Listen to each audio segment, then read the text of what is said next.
Olá, bom dia a todos. Eu sou a Francelina, aluna do curso de pós-graduação da UFPA. Sou orientanda do professor Carlos Henrique e hoje no meu trabalho nós vamos falar sobre as considerações sobre a construção das identidades nos romances O País da Canela e A Serpente Sem Olhos, do escritor colombiano William Ospina. Bem, o objetivo principal do meu trabalho é analisar a construção das identidades dos personagens das obras El País de la Canela e La Serpiente Sin Ojos. Bem, aqui eu tenho a imagem do autor, né? O William Ospina, ele é um poeta, contista, escritor colombiano. Ele tem poesias, tem romances, tem crônicas. Então ele escreve um pouco sobre tudo, na verdade, mas o foco central das obras dele, dos romances neste caso, né, estão direcionadas para narrativas históricas. Então, a maioria deles são romances históricos ou novos romances históricos. Para essa apresentação de hoje, eu fiz um recorte em dois romances que fazem parte da trilogia. O primeiro é Ursua, o segundo, O País da Canela, e o terceiro, A Serpente Sem Olhos. Os três romances eu analiso na minha tese de doutorado, então eles são os meus objetos de estudo. Mas para essa apresentação de hoje eu fiz o recorte apenas no País da Canela e na Serpente Sem Olhos, justamente por apresentar os pontos em que compõem o corpus da minha apresentação, né, que é a construção das identidades nos romances. Bem, a minha base teórica, os meus estudos, eles estão pautados nos estudos decoloniais, né, então a minha base teórica principal são os estudos decoloniais, mas isso não limita que eu dialogue com outras vertentes também, para dar consistência ao meu trabalho. E para isso eu selecionei aqui alguns autores que estão no trabalho completo, no texto escrito, mas que para essa apresentação eu trouxe apenas os autores que mais se destacam. Dentre eles, Aníbal Quijano, Walter Mignolo, Maria Lugones e o Coutinho. Bem, da questão da identidade.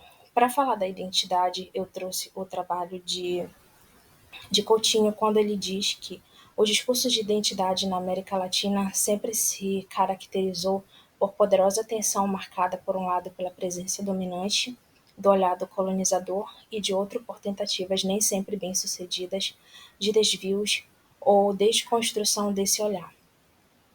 Bem, a minha pesquisa, como ela envolve não apenas uma literatura, na verdade, ela não trabalha com uma literatura nacional, né? Ela trabalha com uma literatura colombiana. Eu estendo o meu olhar de investigadora para a questão da construção da identidade, mas a identidade deste ser latino-americano, que está para além das fronteiras de Brasil, para além das fronteiras de Colômbia, e abrange todos os países que compõem a América Latina como um todo e compartilham dessas semelhanças e particularidades também. Semelhanças no sentido de que cada país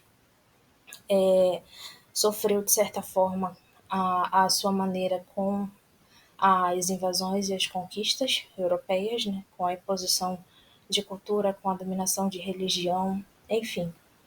E todos nós conhecemos um pouquinho dessa história. E o propósito deste trabalho é justamente analisar, observar nos romances de Ospina como que ele descreve, como que ele apresenta a construção dessas identidades destes personagens na obra. Então, nos dois romances dele. Então, a questão é analisar dentro da obra como se desenham, como se caracterizam esses personagens, os seus dilemas, os enfrentamentos cotidianos no cenário da narrativa. Bem, e com isso eu dialogo diretamente com a teoria decolonial apresentada por Quijano, né, quando ele fala da construção das raças. Ele explica para a gente que esse termo ele ganha uma conotação diferente quando ele é abordado na América Latina, né? As raças já existiam, como nós muito bem sabemos, mas aqui a ideia de inferiorização, de superioridade, ela se consolida, onde o europeu passa a ser esse topo da pirâmide e todas as outras raças, etnias fazem parte da base. Então ele esclarece para a gente essa relação de poder que se dá entre o dominador e os dominados, e o lugar social que cada um estabelece na sociedade colonial. E se nós bem observarmos, isso vai ser reflexo, inclusive atualmente, na atual estrutura social em que nós vivemos. Nós ainda lutamos para igualar os tratamentos entre as diferentes raças e identidades que se consolidaram a partir desde esse momento ao longo de todo o período histórico que sucedeu até chegar ao que nós temos hoje. Então, em sua obra, Quijano fala o seguinte: a ideia de raça em seu sentido moderno não tem história conhecida antes da América. A formação de relações sociais fundadas nessa ideia produziu na América identidades sociais historicamente novas, índios, negros, mestiços, e redefiniu outras. Então aqui nós conseguimos perceber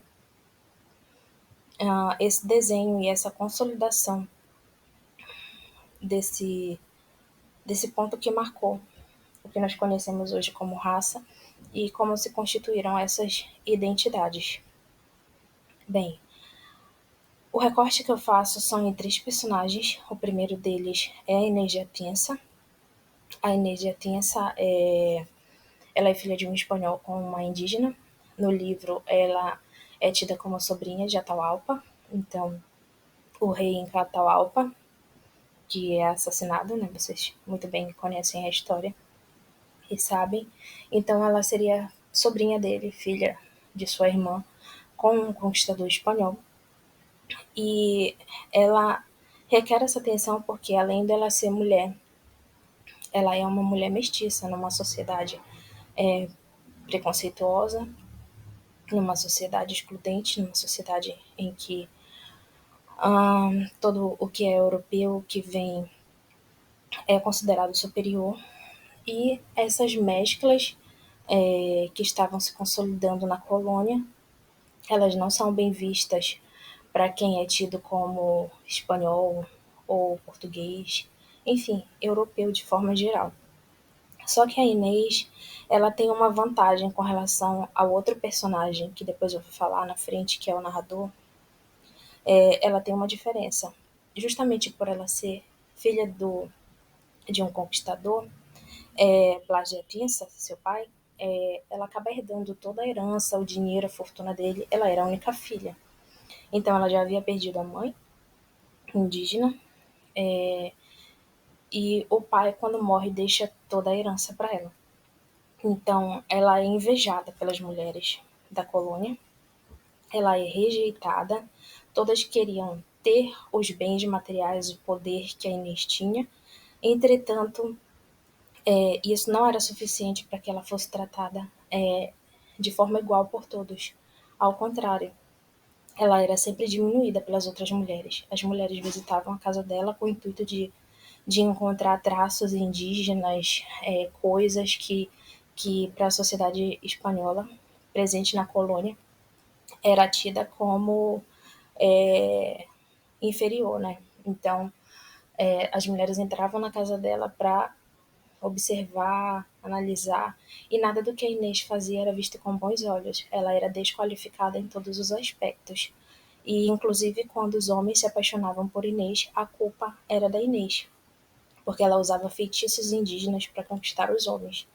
Então, o aspecto da mestiçagem da Inês, ele é fisicamente descrito no romance, tá no recorte que eu fiz para o texto escrito, em que ele descreve as características que ela traz das mulheres espanholas e, ao mesmo tempo, as características físicas da mulher indígena. Então, essa mescla, essa mestiçagem personificada é bem evidente na Inês, essa mescla de todos os traços identitários de europeus e de indígenas. E isso é usado sempre para diminuí-la. O próximo personagem analisado é a mãe indígena, a Manei. A Manei, ela é um personagem muito forte na narrativa para mim como ledora, como pesquisadora. Eu observo a história de Amanei como a história de todos os povos indígenas que são destruídos, e eu uso o termo no presente mesmo, porque se nós acompanharmos os noticiários, nós vemos que o extermínio dos povos indígenas não terminou. Infelizmente, as suas terras continuam sendo invadidas e os seus povos continuam sendo assassinados, dizimados, destruídos. E a Manei, ela tem a sua tribo toda destruída, ela então é trazida, escravizada, né? Ela é trazida para a colônia e lá ela conhece o pai do narrador dos três romances. Esse narrador é o próximo personagem que eu vou analisar. Ele não tem o seu nome revelado na narrativa, mas é ele quem conta a história de Ursula, a história de Inês, a sua própria história quando ele se descobre mestiço.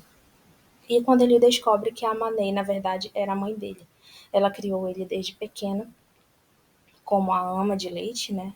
A mulher que cuida da criança, mas não lhe era permitido se revelar como a sua mãe. E quando ela faz isso, ela acaba terminando sozinha, porque ela é rejeitada pelo filho.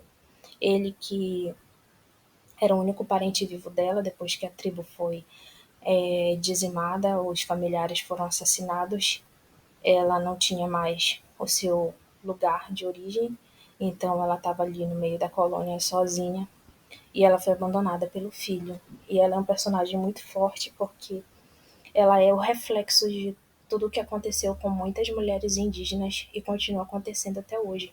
Inclusive, há uma escritora contemporânea que se chama Eliane Potiguara, em seu livro Metade Cara, Metade Máscara, ela apresenta para a gente justamente a questão de todo a violência sofrida por todas as mulheres, as crianças, os idosos indígenas, inclusive atualmente. E a Manei, ela é a personificação na obra, a representação ela de todos esses outros indígenas e do quanto que a violência conseguiu transformar completamente a vida deles, o que termina em morte, solidão, abandono. E o terceiro personagem, que é o narrador das três obras. Aqui nós temos imagens do filme, em que eles saem à procura de Eldorado, e ele faz parte porque ele é o melhor amigo de Pedro de Ursua, que é o capitão, e também é o amante de Inês de Atença. Ele se apaixona perdidamente e Inês também vai nessa expedição rumo ao Eldorado. E o narrador mestiço, ele é quem conta pra gente toda essa história. E ele conta inclusive a sua história, quando ele diz que ele sempre amou a Manei como uma mãe e sempre quis que ela fosse a mãe dele, desde criança, porque ele não tinha a figura feminina da mãe. Bem, ele não sabia que era ela. E quando ele descobre, ele rejeita essa mãe porque ele tem orgulho de ser branco e ser espanhol. Então nós temos nesta mesma figura duas identidades. A primeira, a identidade do espanhol, do conquistador, do homem cheio de poder, né, de privilégios sociais. E quando ele se descobre mestiço, ele nega que ele é mestiço, que ele é filho de indígena, para poder continuar tendo esses benefícios que o ser espanhol lhe concebia. Então ele rejeita a mãe indígena, abandona, e ele tem esse confronto, esse conflito de identidade, até que ele chega na negação completamente do fato de ele ser um mestiço. Por isso aqui ele é um personagem importante de ser analisado, porque ele apresenta essas duas perspectivas de identidade. A identidade do conquistador e, ao mesmo tempo, a do explorado. Bem, as minhas considerações finais são as seguintes.